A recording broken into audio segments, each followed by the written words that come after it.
الصلاة والسلام على رسوله محمد صلى الله عليه وسلم أما بعد فأعوذ بالله من الشيطان الرجيم بسم الله الرحمن الرحيم كتب عليكم القتال وهو كره لكم صدق الله العظيم وقال النبي صلى الله عليه وسلم الجنة تحت ظلال السيوف أو كما قال عليه الصلاة والسلام۔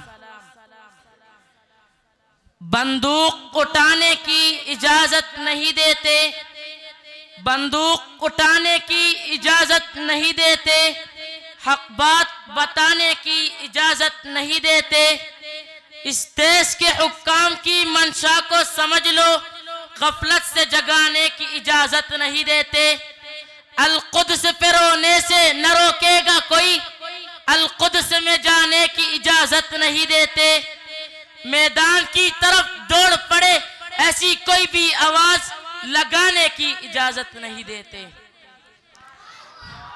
میرے لیے واجب الاحترام میرے معزز قابل قدر اساتذہ اکرام اور گرد نواح سے تشریف لائے ہوئے معزز مہمانان گرامی اور میرے جامعہ تحسین القرآن کے چہکتے مہکتے بلبلوں، آج کے اس روح پرور محفل بزم سیدنا فاروق اعظم میں جس موضوع سخن کو لے کر آپ حضرات سے محو گفتگو ہونے کا شرف حاصل کر رہا ہوں، وہ موضوع قابل توجہ بھی ہے اور قابل بیان بھی۔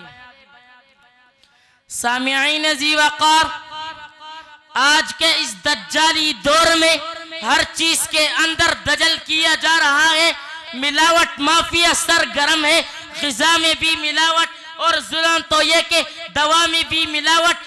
آج کے نام نہاد دانشوروں نے، صحافیوں نے دین میں بھی ملاوٹ کرنے کی کوشش کی ہے، جہاد جیسے مقدس فریضہ ایمان امن کی علامت کو دہشت گردی کے ناسور سے ملانے کی کوشش کی ہے۔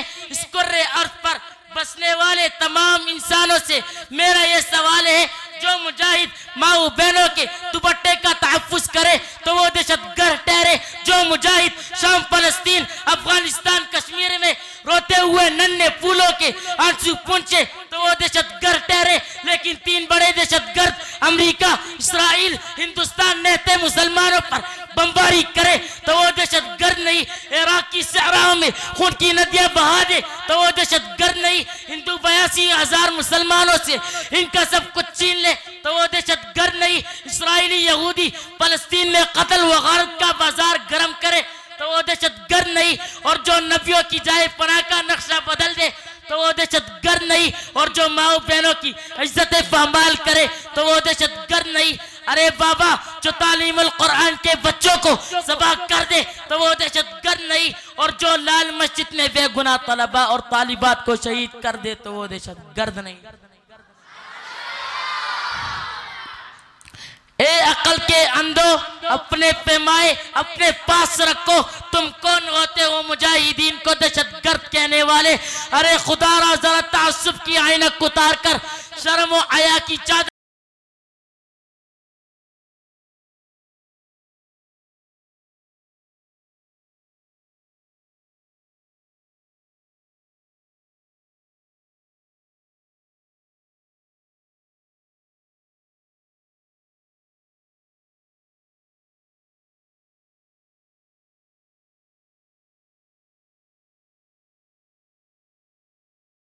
جہاد اللہ کی رحمت ہے، جہاد صحابہ کا مشن ہے، جہاد نبی کا راستہ ہے، جہاد ہی تو مال و ایمان کا تحفظ ہے۔ اگر جہاد دہشت گردی ہوتا تو رب لم یزل کتب علیکم القتال وہو کرہ لکم کا اعلان نہ کرتے۔ اگر جہاد دہشت گردی ہوتا تو والعادیات ضبحا کہہ کر جن گھوڑوں کی قسم قرآن نے کہی، ان گھوڑوں کو اتنا شرف حاصل نہ ہوتا۔ اگر جہاد دہشت گردی ہوتا فقاتلوا ائمۃ الکفر کہہ کر کفار کو اتنا لرزایا نہ جاتا. اگر جہاد دہشت گردی ہوتا تو سیدنا صدیق اکبر اپنا سارا مال پیش کر کے ٹاٹ کا لباس نہ پہنتے. اگر جہاد دہشت گردی ہوتا تو سیدنا عمر فاروق اپنا آدھا مال پیش نہ کرتے. اگر جہاد دہشت گردی ہوتا تو سیدنا عثمان غنی 1000 اونٹوں کی قطار پیش نہ کرتے. اگر جہاد دہشت گردی ہوتا سیدنا علی المرتضی کسی معرکے میں شریک نہ ہوتے. اگر جہاد دہشت گردی ہوتا تو خالد بن ولید پوری زندگی لگا کر دربار رسالت میں سیف اللہ کا لقب نہ پاتے. سامعین عزیزان، میرے رب کو 2 قطرے بڑے محبوب ہیں. ایک قطرہ صوفی کی آنکھ سے نکلنے والا قطرہ اور ایک شہید کے جسم سے نکلنے والا لہو کا قطرہ. شہید کے جسم سے نکلنے والا لہو کا قطرہ زمین پر ٹپکتا نہیں کہ اس کی شہادت کو شرف قبولیت سے نواز دیا جاتا ہے. اگر میں یوں کہوں تو بے جان ہوگا، تیرے خون کا قطرہ گر نہ سکا تو مولا کا میں ماں بنا. تیرے خون کا قطرہ گر نہ سکا تو مولا کا میں ماں بنا. تیرے خون کی خوشبو پھیلے گی پھر سارا عالم مہکے گا. وآخر دعوانا ان الحمدللہ رب العالمین.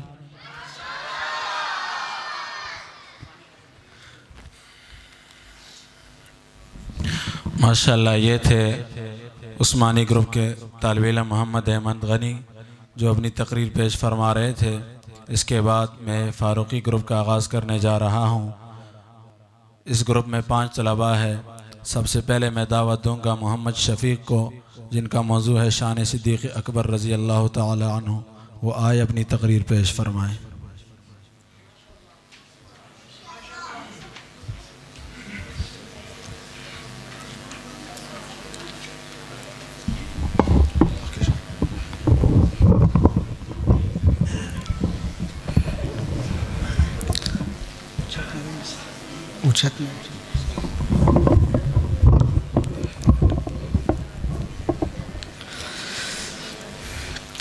الحمد